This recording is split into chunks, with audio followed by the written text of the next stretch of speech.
জেলা হিসাবে ছোট মাত্র 2টি সংসদীয় আসন, অথচ জাতীয় সংসদে প্রতিনিধিত্ব করছেন 4 জন এমপি।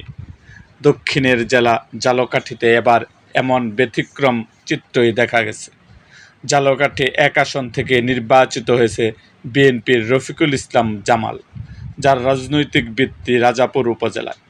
অন্যদিকে ঝালকাঠি 2 আসনে বিএনপির দলীয় সংসদ সদস্য ইসরাত সুলতানা ইলেন ভুট্টো, তার বাড়ি নলছিটিতে।